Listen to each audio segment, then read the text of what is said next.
Hi, my name's Jackie and I'm a GeoCorps intern at the BLM in Canyon City, Colorado. Canyon City is a small town southwest of Colorado Springs, right on the eastern margin of the Front Range. As far as the geology goes, Canyon City has all the types of rocks.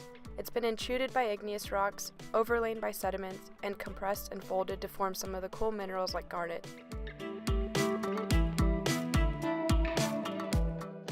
Since Canyon City has been able to capture a big chunk of Earth's geologic history, it's also been a hot spot for university field camps since the early 1900s. I work at the Royal Gorge Field Office, which manages all BLM land in western Colorado. At this office, 2 geologists manage all non-renewable minerals in this region, which means that there's always a lot of work to do. So work starts at around 8:30 to 9 a.m. Monday through Friday. You'll need a government ID to get access into the building.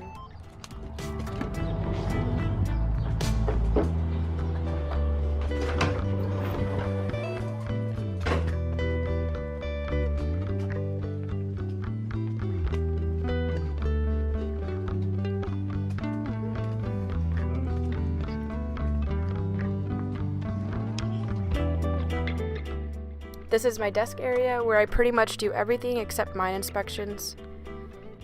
Usually I start the day by checking my government email to see if anyone has reached out with questions regarding mining claims, prospecting guidelines, or even just to check on the mineral rights to their land. This part is interesting because I get to look at the documents that tie into the history of how land was distributed. Sometimes government land was granted to individuals, but only the surface rights were given in cases such as where the individual would mainly use the land for grazing, and as the land was passed down or sold, the subsurface minerals were still the property of the federal government. This is Jackie. So at around 10, I get the first call of the day. This person was calling to see if an area on BLM had been claimed. Yeah, so do you have a general location as to where it is? And if you have GPS coordinates, that would be perfect, but a township and range is also acceptable. Okay, perfect. So I use GIS to locate the area and see if it's available to be claimed. Usually it's not just a simple check because sometimes the area isn't allowed to be staked due to it being a wilderness study area, or perhaps the federal minerals could have been withdrawn due to pipelines.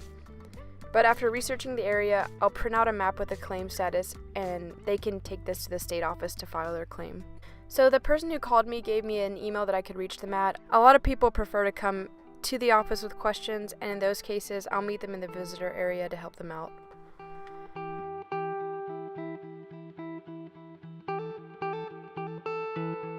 When I'm not working with the public, my main project is to recreate a system that calculates reclamation bonds for the Royal Gorge Field Office. Reclamation bonds are an estimate for how much it would cost to reclaim the land after it's been mined. Usually mining operations will reclaim the land on their own, but in the case where they leave without reclaiming, the BLM requires that the operations pay a bond before they even begin operating. And the bond gets returned to the operator if they reclaim the land to the BLM standards. The BLM manages a wide range of mining operations. It scales from something as small as a placer operation where someone uses a high banker or dredger to something as large as a granite quarry or even an underground gold mining operation. So in my bond estimator, each tab on this Excel doc will calculate the bond amount for different types of operations. The one I'm currently working on calculates the cost of reclaiming an open pit mine, which usually mines materials such as clay.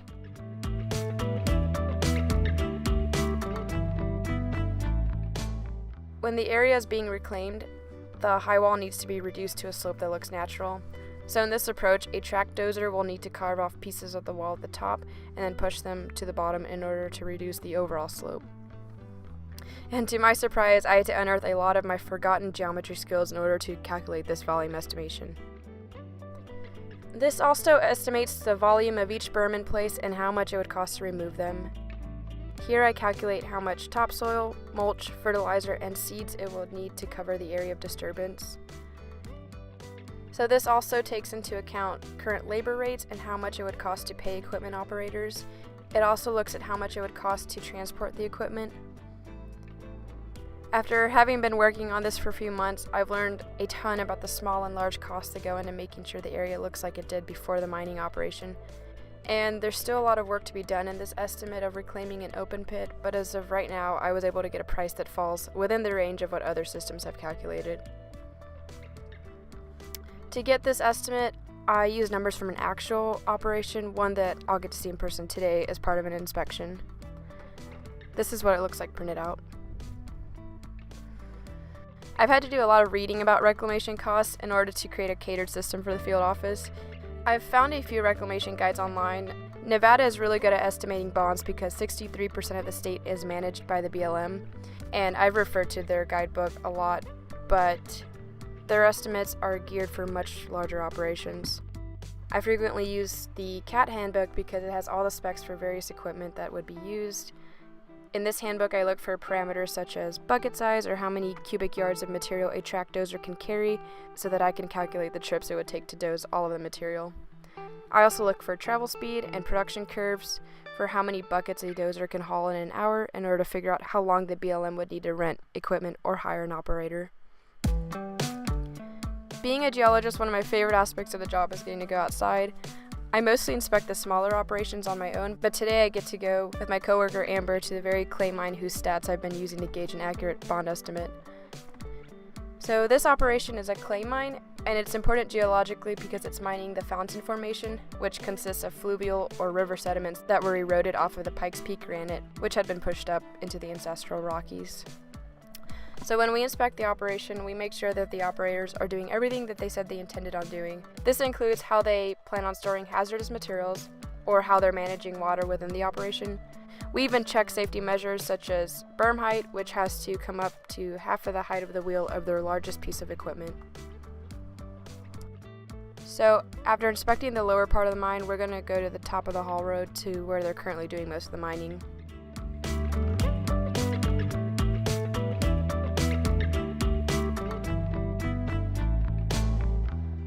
When we got back, it was close to 5, which is typically when I go home for the day.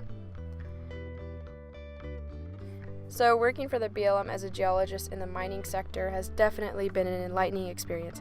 I had kind of an idea of what my job would entail, but I didn't expect to learn all the details that go into mining law and how complex yet interesting they can be. If you like helping out the public and learning a ton about how federal minerals are managed and are interested in going out in the field, I highly recommend this experience.